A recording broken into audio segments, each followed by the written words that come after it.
Right. Hi, everyone, and welcome to day 2 of the BRIC Summit, Education and Innovation Day.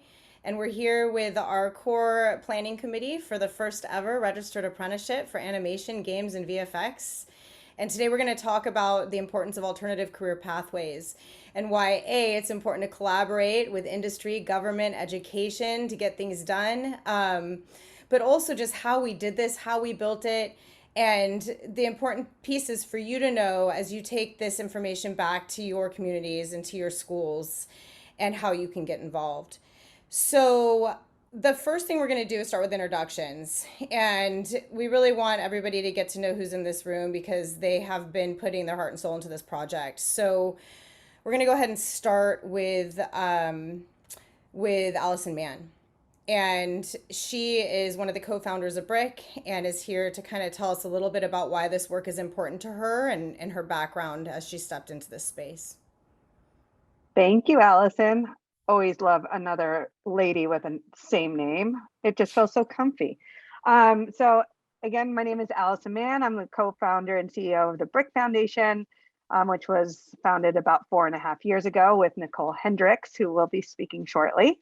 And so for me, I've been in the animation industry for over 20 years, starting off as an artist, then a recruiter, then a development executive, and now I am a talent manager and co-president of our animation division at Fourth Wall Management. So I spent many years in my early years in regards to animation, wanting to create access, knowing that there were challenges, but because I was so earlier on in my career, I wasn't sure where the challenges really lied.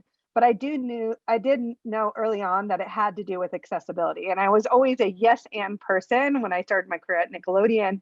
Whenever any college would call me, whether it was a state school, a junior college, for tours or for us to give a presentation, I knew that I had to break down that barrier of access. And so I would always go in and say, yes, I will come talk to your students. And I ended up running the internship program at Nickelodeon.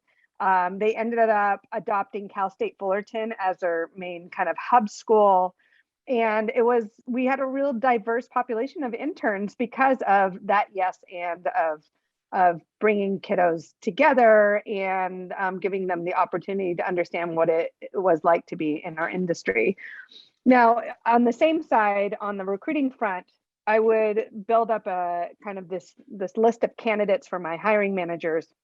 And I would always get the response, this is a great list of candidates, but where's the diversity?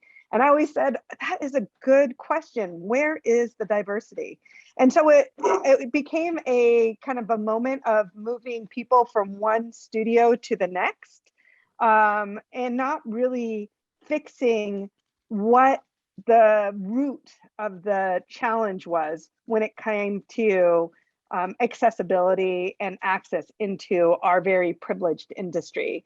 And so as I grew my career and really started, a lot of my realization actually came from a lot of our BRIC summits and kind of the solves and getting people from education and government and studios all under one roof to discuss these topics, that I really realized where the system was kind of breaking down. And it didn't really have to solely rely on studios to make the change and the access. It didn't really rely on the government. It didn't all settle down with education, but it was all of these parts together that needed to be connected and solved and communicated with in order to make those big changes that all the studios are kind of looking for. So I think what's so exciting for me is in 2022, we're making real headway. We've, like, in this group alone, like, we've all made the effort, we're doing the work to come together to solve. And this is a beautiful thing that's happening, that we're hoping that more people will kind of join the cause, join the movement, and kind of collaborating with us to really open up these doors for these students and different communities that want to be part of our world. Thanks, Allison. And I think that's a good segue for us to kind of just tell everybody what this is. So, and I'll introduce myself. I didn't do that at first. So, my name is Alison Frenzel, and I'm going to be facilitating this panel today. I work for the California Department of Education, and I'm the industry sector lead for arts, media, and entertainment.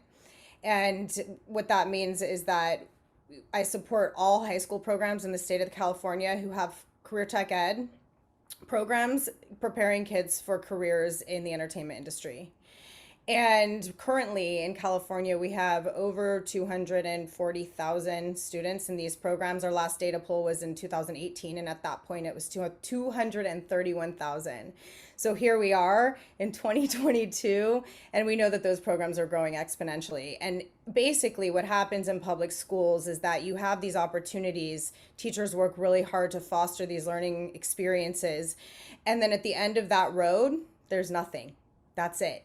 You graduate high school and you either A, are for your college bound or community college bound, but that high quality career tech ed program doesn't often lead anywhere. And we decided together, this team, that we really need to build that bridge. And instead of working as we do in education, where we put all the burden on the school and all the burden on the teacher, we realized that we need to actually work with industry to build an opportunity and map it into public school so that we can fill that gap and create an alternative pathway for students who might not be for your college bound, or maybe they are, but either way, now they can understand, they can answer the question, how do I get a job in the entertainment industry, right? Like the biggest mystery of all time. So that's really what we've done here, is we've made a very clear, very succinct pathway. And I'm going to actually toss it to Matt Waney, who's the teacher on the call now, to discuss a little bit about his role in this, why it's important to him, and how it translates to some of the work he's done with his students in creative industry. So, Matt? Great. Thank you, Allison. It's great to be here. Again, my name is Matt Waney. I've been teaching for over 20 years now. I've also worked in the industry as a screenwriter, so I had that background coming in. And about 8 years ago, I was hired by a school in Los Angeles, LA Unified. It is a SPAN school, a Title I school. So a majority of our students come from low-income households, very diverse background. We're just south of downtown Los Angeles. And when I was brought in, they didn't have a film program. They didn't have an animation program there at all. And I helped build them from the ground up at my school. So kids would get able to be introduced to these things. And obviously students were, watching, streaming stuff and stuff like that, where they really had an interest in already, but they didn't know that these jobs even existed, that you got paid for some of these things. So just great to introduce that to them.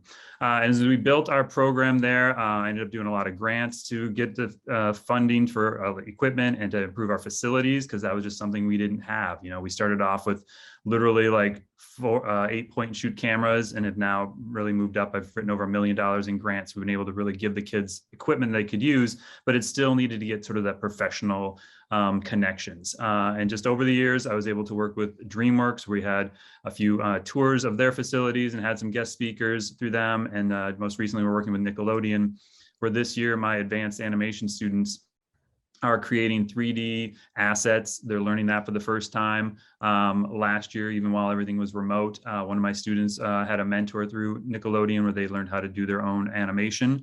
And so really it was sort of, what was that next step? Just what Allison was talking about there, like how do I get my students into programs, and how do I get them in for internships and stuff like that? And that's really what drew me to this. And ultimately, 4 years ago, I was introduced to the BRIC Foundation, where my school was their pilot program. They took 12 of my students out to a VFX company, and for 2 days, I think it was 8 hours a day, my students learned how to make animatics. They went from idea to concept to developing it, to doing the storyboards, to doing the audio on it. And so I'm really excited to be a part of this, just not only within my school, but across Los Angeles, across California. And this apprenticeship that we've been working on will be nationally approved and will be available for people all across the country ultimately. So. Thanks, Matt. And it's teacher leaders that are really going to lead the charge with this. As we map it back to public schools, we're really hoping to bring together an army of teacher leaders who want to do this work, who want the training, and then we'll provide it. We'll provide it with software trainings and with whatever resources we can support work-based learning in the classroom to help students understand all of the jobs in this space right now, and it's a booming industry for sure. So thanks for sharing that, Matt. And I'm going to actually go ahead and toss it to Nicole now, because she is one of the founders of BRIC. And tell us, Nicole, why first of all, why did you get into this work? And second of all, what's your vision for school outreach, and how, once we have our employer partners in place, how we're going to be able to map this to make it accessible for youth in public school systems? Absolutely. First of all, thank you all for being here. This is my favorite group. You have gotten me through this past year through so many things, and the dedication to the cause definitely has been keeping me going through COVID, right? Year 3. But with that, I'm a producer. I came up through broadcast, advertising, and gaming.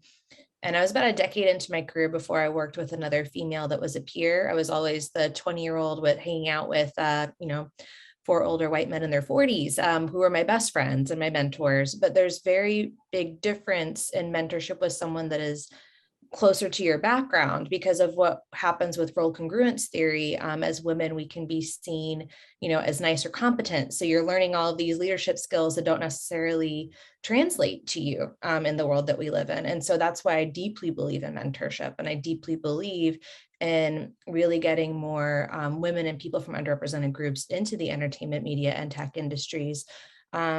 Because research shows that the more representation there is behind the screens, the more representation we then see on the screens. And then you have kids all over the country seeing more people that look like them, and you're able to and who knows what they will end up doing for their careers. And this is how we kind of enact positive culture change that's more inclusive. And the entertainment industry is very much exclusion by familiarity. It's hard to get into. You need to know someone or be amazingly wonderful or figure out social media and get on people's radar. There's very few, they're almost like lightning in a bottle moments, right? And so what we're really trying to do is expand that and make it more equitable, and to just try to get more people into the industry to kind of help, make a corner of the world a better place. And sometimes people ask, why registered apprenticeship? What is that, right? Because what we've learned through all of this, that in numerous calls with studios, there's existing amazing training programs that are embedded within their culture already. And what we learned is that what people are doing can be leveraged for this work. It's about removing those barriers to entry.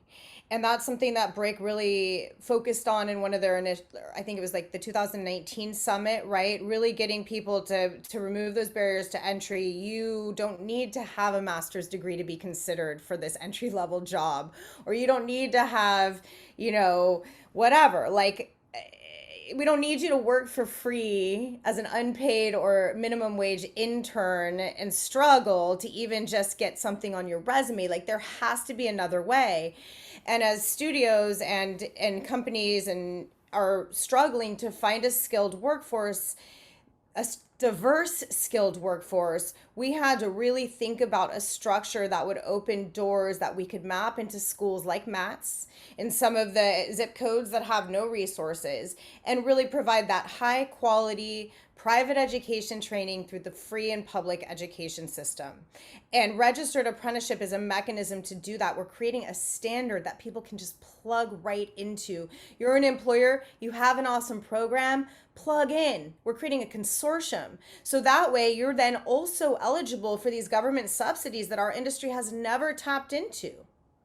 Like, I learned in California alone today that there's the employment training panel has a specific fund to upskill workers, to help people accelerate through from junior to senior, let's say, right? And they'll reimburse wages up to $18 an hour. I never knew that existed. Many of our employers don't know that exists. So just by plugging into this initiative, it's going to open all these opportunities and doors. And then you have a voice at the table. You're creating a national standard. So any other state can follow suit. So that's really what our work is, thanks to this team here today. So I just wanted to piggyback on what Nicole was saying, but also just explain why registered apprenticeship, why is this a formal program, and why is that important?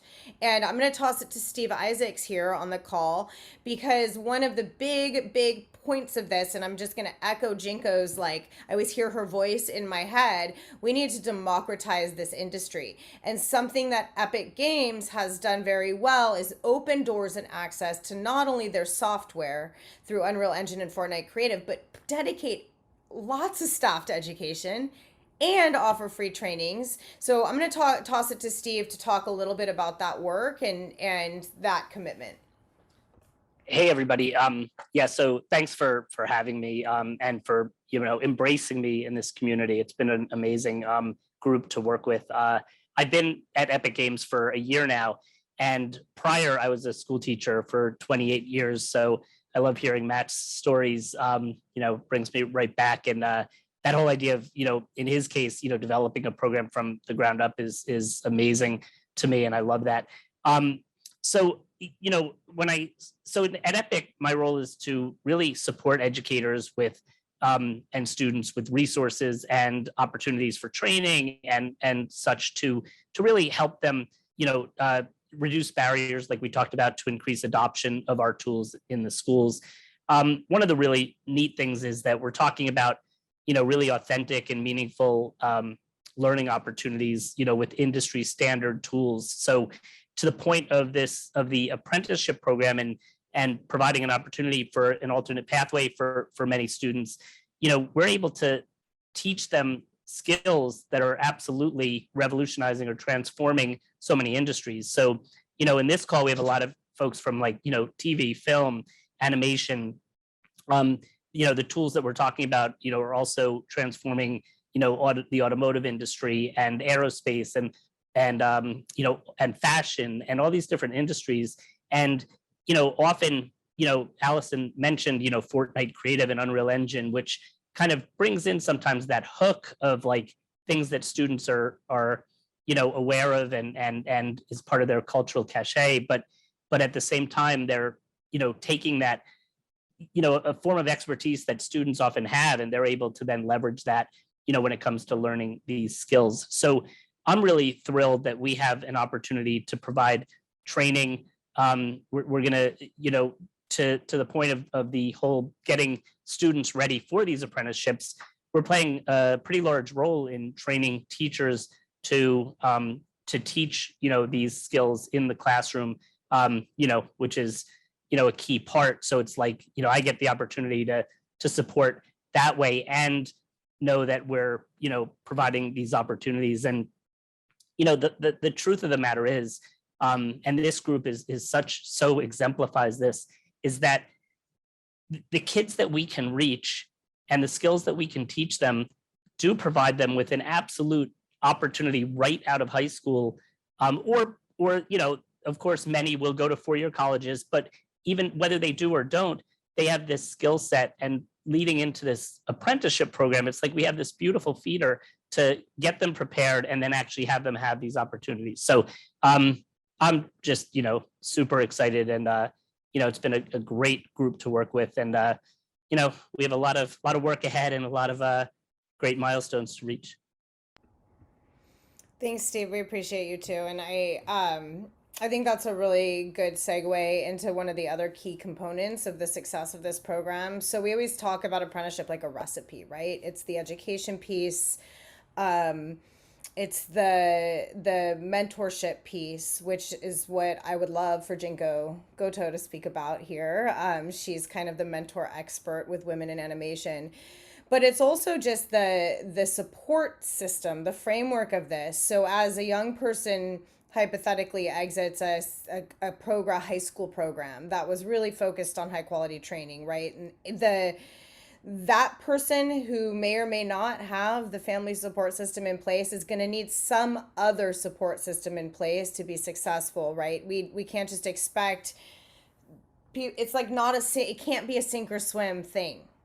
So with this program that we're building, there's all those supports in place, and mentorship is key to that. And so I'm going to go ahead and toss it to Jinko. If you could just introduce yourself and tell us really about why this work's important to you, and how you see your role as we grow. And so. Well, thank you, Allison. My name is Jinko Goto. I am a producer of animated feature films. I've been in the business for a little over 25 years, heading towards 30 years, actually. I also serve as the Vice President of Women in Animation, which is an advocacy group to really bring gender justice. We relaunched the organization in 2014, or I'm sorry, 2013, and then 2015, we made a proclamation of 50-50 by 2025. After learning that more than 65% of the students studying animation today were women, but the industry was only represented by less than 30%. So after starting this work, we realized many things.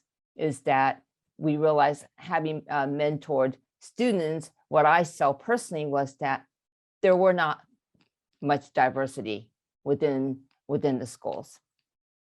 And so speaking to women that come from mostly the privilege, all the students that go to these very expensive art programs are really kids from privilege. So if we really want to diversify our workforce, as everyone has said earlier today, because we want to create content that represents them. The only way we're going to do that is really diversifying that workforce. So this group has worked really hard together through COVID of how do we reach out to these students that are not privileged, but have the talent and have the desire and the passion to enter into this workforce. I mean, the animation VFX game industry is a global industry. It's billions and billions of dollars. When I was growing up, parents were concerned about people going to the film industry, especially if you're not connected with, personal relationships.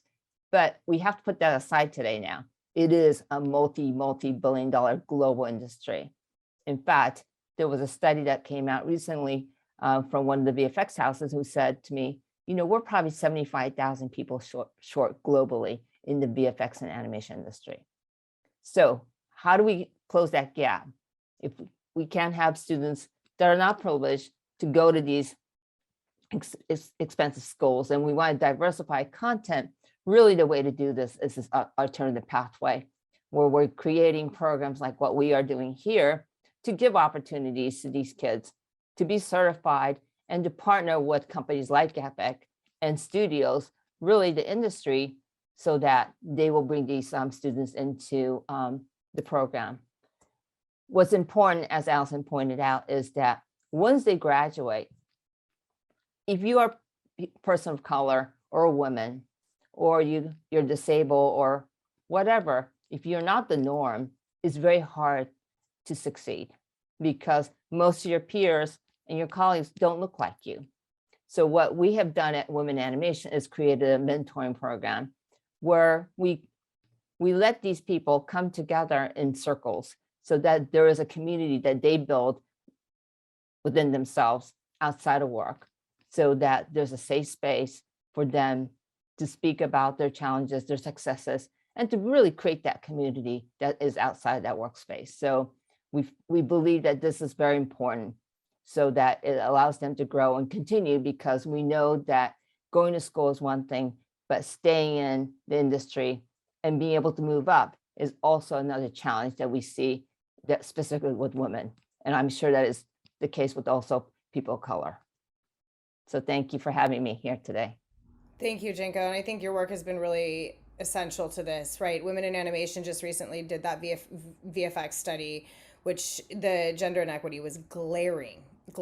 And you touch on this idea of like the need to not only open the door, but create a pathway to leadership. And I think that is just such a key point in all of this. Like, it's not about a bunch more PAs or entry-level jobs. It's about real sustainable training that starts during a free and public education and then continues on the job with an invested employer who is willing to actually put, I like saying, instead of like money where your mouth is, I like saying put their time and energy where their intention is, right? And we're really fortunate to have a bunch of like employers that are like, we're going to try this with you. We want to, even though it's unknown, even though right now it's so clear that our education system, it's not tomorrow. It's not a magic button. We're not just going to be like, all of a sudden, all of these programs in schools are magical and they are producing highly trained people,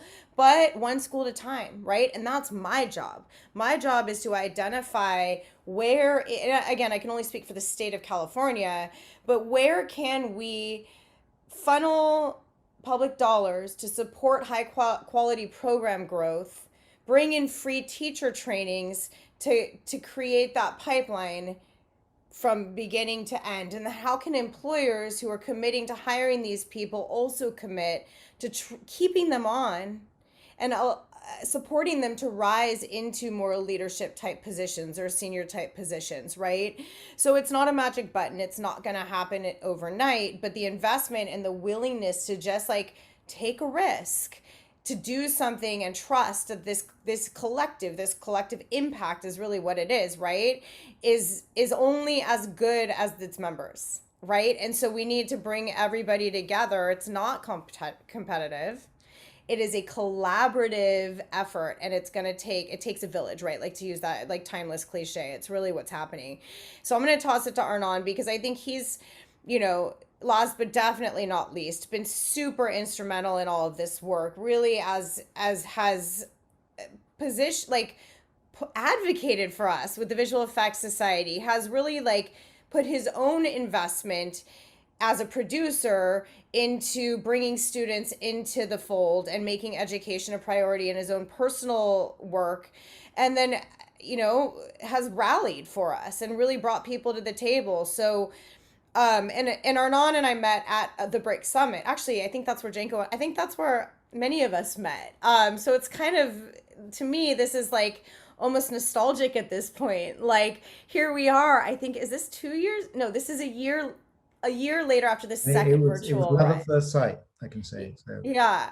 So I think I sat in a session that Arnon was speaking in, and we had a breakout, and I was like, oh, I just saw him speak. And here we are a year later, like best of friends, right? So I'm going to toss it to you, Arnon, to talk a little bit about, your role with VES, your day job, right? And then how your background and focus has really been on education and what that looks like in tangible action through maybe your work with cops and robbers and some of the teaching set concept we've been building together, some of those other things. So thank you so much. It's actually been, this group is incredible. And even though we've spoken, almost weekly for the last almost year, I still get inspired by all of you collectively and individually. So thank you guys so much. Very briefly about myself, I like to think that I like my career path has been extremely varied, and certainly not a direct path from where I started to where I am now. And I'd like to think that from where I am now to where I will end up, it's going to be just as messy, and that's part of the fun.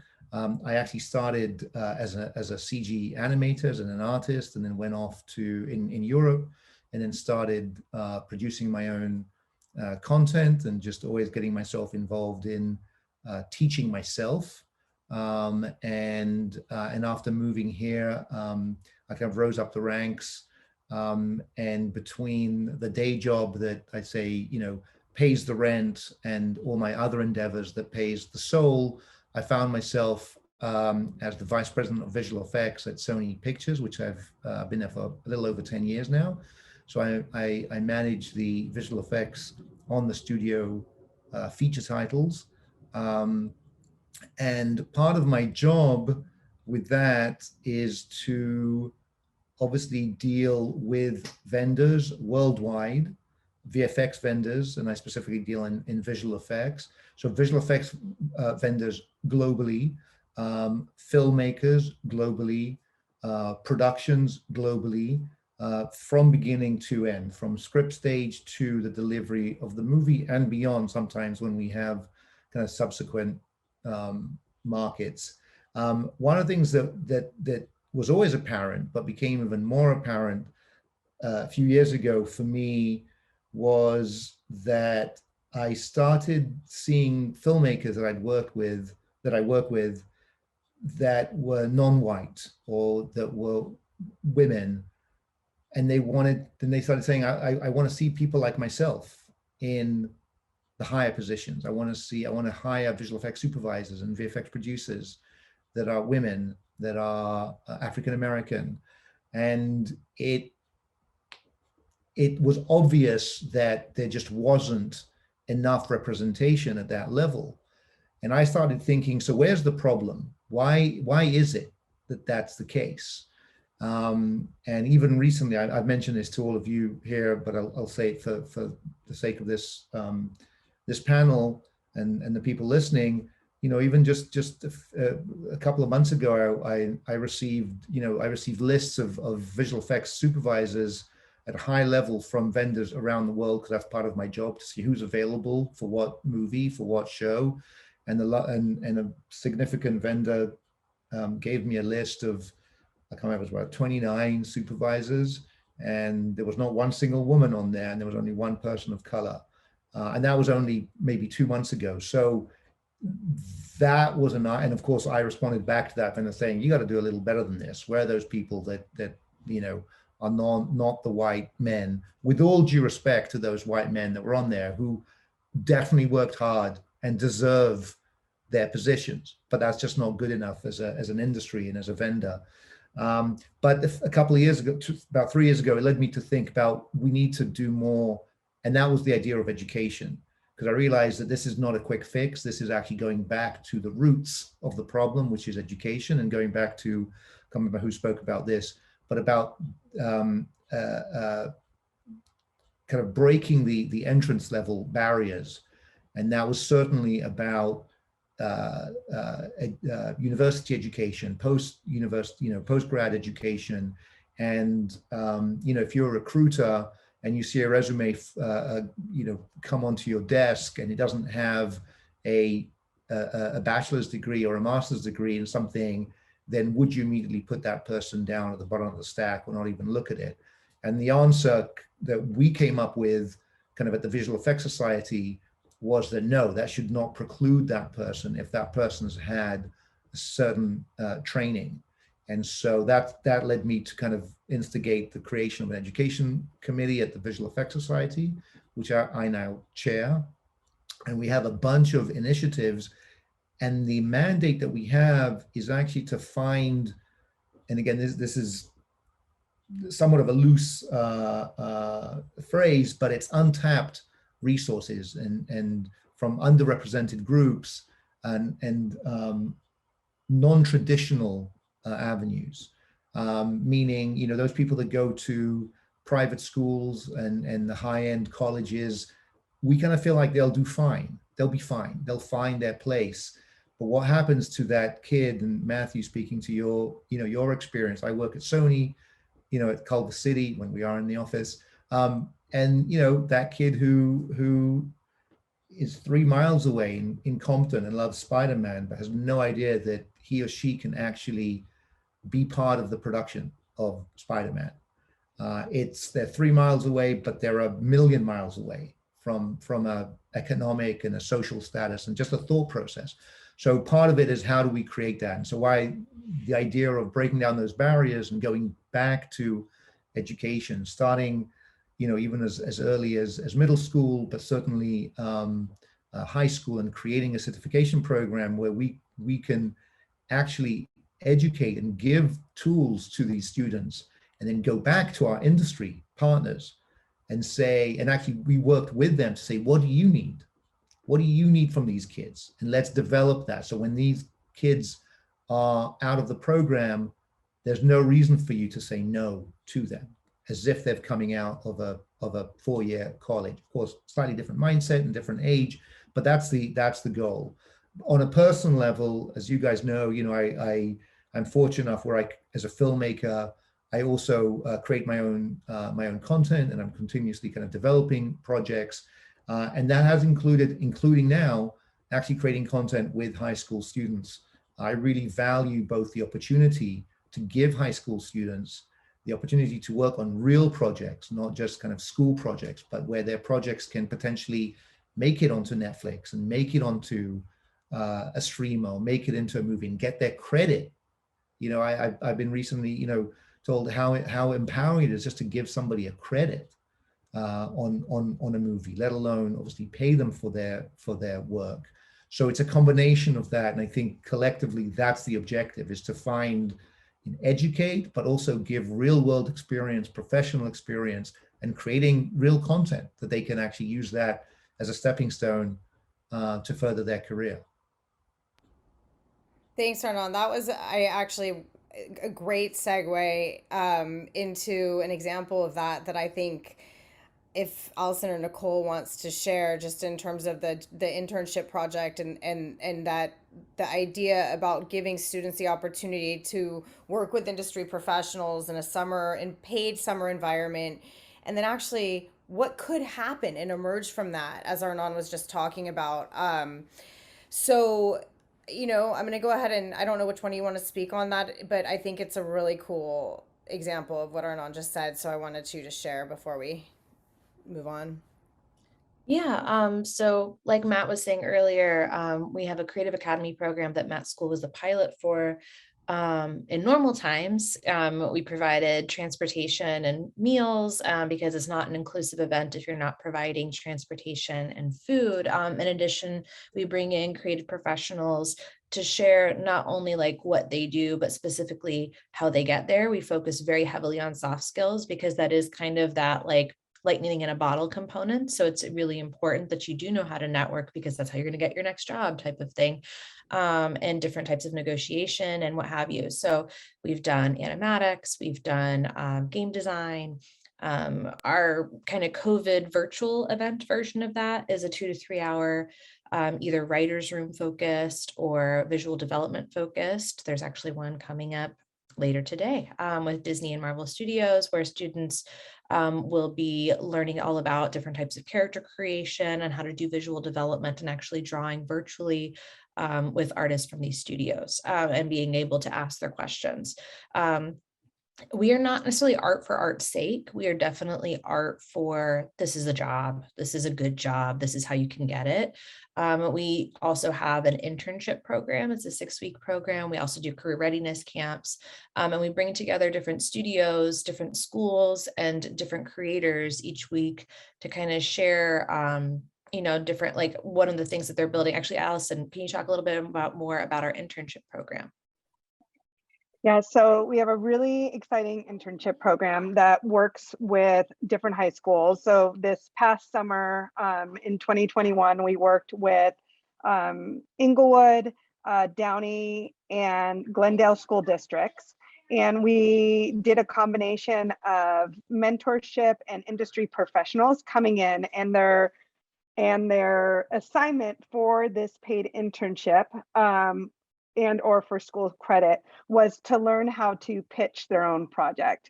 So it's always about not just only learning the creative and understanding the type of roles and giving them the full overview of where they could potentially go into our industry, but it's also learning those soft skills as well. And so through the course of, some of them were 3 weeks, some of them were 6 weeks, we had studios come in and talk to the students. We had different colleges come in and talk to the students, anywhere from like state schools to junior colleges to art schools. And then we had a lot of different types of studios that came in. And then we had a lot of different types of creators that have gone to college, haven't gone to college, but really talk about what their pitch process was, so that kids could see and students could see that there was accessibility, there was opportunity for them, that it didn't all have to be what maybe they had in mind, which is a one track to an art school and then I get a job, but maybe I can teach myself, or maybe I can maybe I can go to junior college, maybe I can take some online classes, but just showing all the alternative pathways into our world, because we believe in that accessibility. And at the same time, talking to parents in order for them to support their students so that they understand. There's so many other industries that do that well, of breaking down those barriers, whether it's the medical field, like literally any other field has these like breakdowns. And our goal is to kind of mirror that, and really kind of build up the education within the students, the teachers, and the parents collectively. And that's something that we do with our programs. Anything you want to add for the internship program, Nicole? Yeah, and again, these kids are not developing animated series pitches for art's sake. They actually did pitch them to development executives, and one of their projects did get picked up and is optioned and is being shopped right now. So we're very proud of the students. They do great work. And I think, Matt, I didn't know if you had anything that you wanted to add about that. Yeah, and one thing, just, all the other educators out there, I know when I first started my animation program at the high school is, we are a magnet school, but we are open to everybody. It's through a lottery. So, find other magnet schools out across the country where, you have to audition, you've got to have your portfolio already. I mean, those kids are not set, completely set, but they've already got a great head start. And one issue I know when we were trying to launch that is a lot of students and parents would be like, oh, you know what, my child isn't really art, doesn't have a lot of art skills, doesn't know how to draw. And it took a couple of years to get to it, but like, we've really embraced it. We're like, a lot of the jobs out there, like, you don't need to actually be drawing, from the tech side to the management side to the audio design, all that type of stuff. And I tell my students, like, I want you to learn and improve your art skills week after week so you can speak to it, so you can discuss it. But, there are so many jobs out there beyond that. So even if you're out there and you're like, I can't really bring this to my school or to my district, like, it goes beyond just, oh, you can draw at the Pixar and the Disney level type stuff. There's so much to support. There's so much beyond that. And obviously the people in the industry here can discuss that more. But just realize that even if your students aren't, that they won't be able to get to that level artistically, that's just one component of working in any of these industries. Yeah, I want to, before I toss it to Arnon here, I really wanted to add to the fact that, one of the things with this Registered Apprenticeship Initiative was to make a track for artists and a track for non-artists, right? Because that is equity, and there's so much work in the producer space and so many people who don't even realize the jobs in the entertainment industry do not all require you to have a specific type of talent. Talent is one of those words that we always in public education associate with one thing, whether that's like a gifted thing, right? Like, you can draw better than XYZ. But the way the industry, and this is something I learned early on in this work, really speaks about talent is somebody who can just take that initiative, answer to the call, follow through, right? Like, really demonstrating that work ethic and that skills, that soft skill set, which I hate we call it that, like that essential skill set to rise above and to rise up to challenges. And that's something we can teach every student.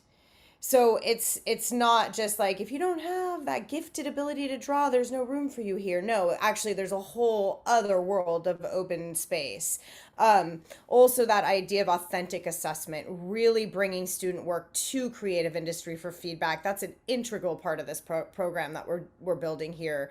And so Arnon, I'm going to toss it to you, but can you I don't know if you really talked about this, the way that you integrated students into your short, and I think that would be really cool for this group to hear, in addition to what you were also going to say. So I can. There was two things that I wanted to say, but I can talk that in a minute. But first of all, just to follow up from what you were saying and what Matt was saying, just in terms of educators that are listening to this and the broad range of jobs that are out there, because again, I think it's true when people think about visual effects, gaming, animation, you do think, for lack of a better term, I'm a Sony guy animating Spider-Man. It's not just about that. And if you think about it in the context of a school, right? If you say, I want to work in education, it doesn't mean you're going to be a teacher necessarily.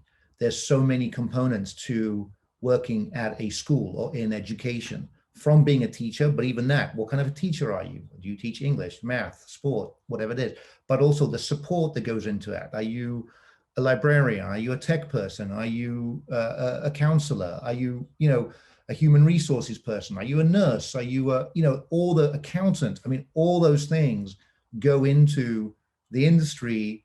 And I think it's very important that when you as educators look at your students in the classroom, really each one of those students can have a job in the animation, gaming, and visual effects industries for their level of competency and for their skill sets and mental development and desires and everything else. And that's kind of one thing to think about. The other thing, which I know is important because it was brought up by our friend Camille as a recruiter, and especially in lower income and I'd say immigrant communities, is the mindset that in order to succeed, you kind of have to be a doctor or a lawyer, kind of more of the traditional professions. And that's sometimes a profession in entertainment or the arts, as we kind of collectively call it, is under that. And what I would say is from a fiscal position, not that we want to teach, kids just about, making money, but certainly from a, jobs that can actually get you employed. And need, like I said, I think the number of there's I think there's more than 75,000, people that are lacking in the animation, gaming, and visual effects industry worldwide. I think it's over 100,000, I heard. So there is a need for people in this industry globally. And those are well-paying jobs. A lot of the time, especially as you rise up the ranks, they are higher than average. And you certainly have, a safeguard for employment, let's say, in that, if you want to use that as a tool as well. It's really important to point out, especially I think for some of the potential demographics that are in these schools. And again, I don't have experience in that because I'm not an educator, but I think that's important to point out. Allison, you wanted me to speak about some of the projects that I was involved in. Yeah, so I know that you and Carson has told me about the Nickelodeon work. I know that there's a school that you worked with, and actually this particular school is in Canada, so it doesn't connect to California, but we'd like to emulate this kind of same type of Yeah. experience. So maybe just about, how you engage those students in the development of Cops and Robbers and what their role was, because there were high school students that were putting some animated pieces together for a real Netflix Peabody Award winning production, right? So Yeah, it's a very good example, and this is something that there was a project, a short animated film that I produced and directed, which had a theme of police violence against African Americans, and the idea behind it was actually to create it using a collective of talent, let's call it, across globally, but also from professionals to amateurs and students. And some of the people we found on Instagram, and some of the people were through contacts that we found who connected us to different schools. And we actually had 4 different schools and colleges, and one of them was great. They're actually in Manitoba in Canada, but their program was really amazing, and they did a segment for us. And the value that those kids got, I think I'm still in touch with the professor over there, just the work that they did on Cops and Robbers, and the fact that it came out and went to Netflix. They all got jobs in the industry. They all used that as the base for getting themselves jobs in the industry and doing very well. And there's actually, another project that I'm doing now, Allison, Quarter, where actually they are creating animated sequences for that, for another feature film that I'm producing and directing. And the interaction with them, I have to say, is at the highest level. And I think that's the program that we definitely would like to emulate. They're creating, both from a storyboard to an execution level, work that is equal to anything that I've seen. And the experience that they're getting is going to take them forward in their career. And even just the back and forth from a creative and technical, on a weekly basis is part of their curriculum now. So I think that's something that we can definitely use and emulate. Their program has been going on for a lot longer, but it's definitely kind of a guide, the guiding light and the shining light, and how successful programs could actually create opportunities and create great talent.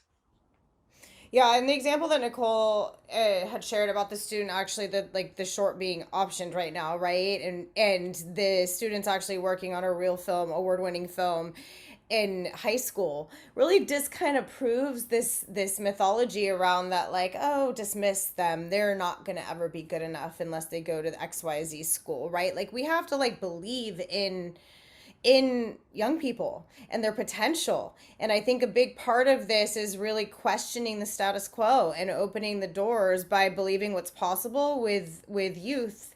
So this apprenticeship initiative is 16 to 24 is really our focus target demographic. Of course, people over 24 will be eligible, and doors it's about open doors, not shut doors, right? But we do not feel like that, you should shut the doors on young people either, because I taught high school for 15 years myself, and some of those kids, I'm like, I have nothing to teach you. You are ready for the world, right? Like, you don't know until you're in those environments, and you're just like blown away by what can come out of these young people if you just give them the chance and the opportunity to shine. And I know, Steve, you wanted to say something in that regard, hopefully, or maybe not, or whatever. No. I'll toss it to you. Set me up beautifully. It was like a lob. Okay. What you're saying, first of all, believe in children. And also, one of the challenges I think we have, and this is where I think educators are often intimidated, like, I can't, teach these skills, or I don't have the expertise. That's one of the things we're trying to also sort of change, shift the mindset there. And I'll go back to my teaching days. I took a huge leap of faith when I started allowing students to use tools that I didn't know, because I was teaching game design and I was teaching them the iterative design process, essentially. But I didn't want to tell them what they had to use to create their game. So that put a lot of, the responsibility for learning in their hands. It totally, a great example was when we first brought in Minecraft. I mean, I did not know Minecraft. I don't even think I liked it so much at the time that I brought it in, but it was, meaningful to kids. And the kids helped me figure out how they could use it. And they demonstrated their, expertise and brought that into the classroom and the learning environment. When I brought Fortnite Creative into my classroom, it was the same thing. It was, I knew this was like their space, and I could set parameters, but they could thrive in that.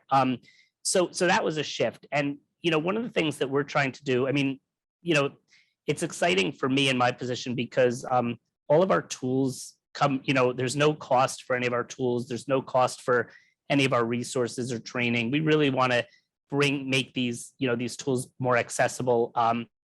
And with our training and with the resources that we're providing, one of the biggest goals is, to really soften that learning curve and allow, we have a lot of like turnkey activities that kids can follow with the support of a teacher, but without the educator feeling like they have to always be the keeper of all the knowledge. And with these kind of skills and tools, I think what you notice so quickly is that kids take to them, and the things that they're going to want to create and accomplish are going to differ from student to student. So teaching them all the same exact path is not always the answer, but allowing them to have the base and then expand on their own is when, we can really empower them.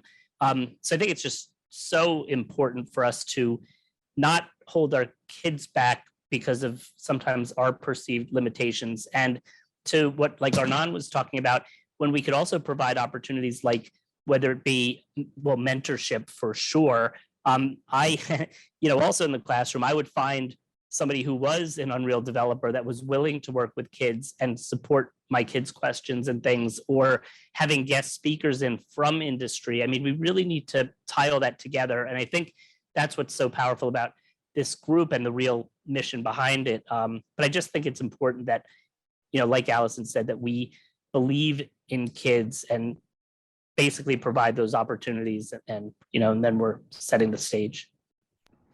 Yeah, and I know, Jinko, you want to add on to this. It's just one of those things that I had a conversation today that was really interesting. You know, we have a lot of employer partners that are just taking the risk with us, and we're so thankful. And it's clear, like, many of them don't want to hire anyone under 18 because of minor labor laws and all the things, but there's still ways to engage with kids that are meaningful and authentic and can bring industry, even if you might not hire that 16-year-old as an apprentice. We're creating that kind of infrastructure so you can open up other opportunities that are very work-based learning, authentic assessment type things, right? Like what we had just heard those examples. So Jinko, I know you wanted to talk about this a little bit more, so I'm going to toss it to you. Sure, thank you. So I think, what we're talking about here is really, this group is here to really connect all the dots, right? From educators to parents to industry partners, because it takes each part to make this whole to work, because we really want to create this very inclusive community for this industry, because this industry has not been a very inclusive industry. So we're hoping that what we're doing here by influencing educators and parents and bringing in industry partners, that we can really connect the dots and really bring diversity and inclusion into the industry. So it's something that, I wanted to make sure that everyone got listening here today, because it's easy to forget why we all got here. Yeah, and working the way we're gonna actually accomplish this, I think we have to work with the public school system, and I think that's why this is, back to that spot where we started, where in order to change the system, we have to look at what is free and accessible for everybody, and that's our public education system. So how do we build these private level education experiences through the free and public systems that we have here? And it's through this committed group and this collective impact. So, I want to end this panel by saying the door is open. We're so excited to hear of other pipeline initiatives happening with other nonprofit groups. We invite everyone to partner. Like, this is a partnership. We do not see this as a competition. Like, come join us, join the movement, join the effort. Like, bring your parallel lanes, merge them, right? Like, the more people that are doing the work, the more successful we'll be in actually making the impact we hope to Use make. the term open source. We are open. Open source, open doors. Yeah. And so I think, Nicole, I want to let you have the final word here. No, just thank you all so much for being here. Please enjoy the rest of the day. Lots of different types of contents for parents and teachers and students. And if you're a teacher out there and you want to learn more about what we're doing, please email us. Our email is in the chat right now. And just thank you.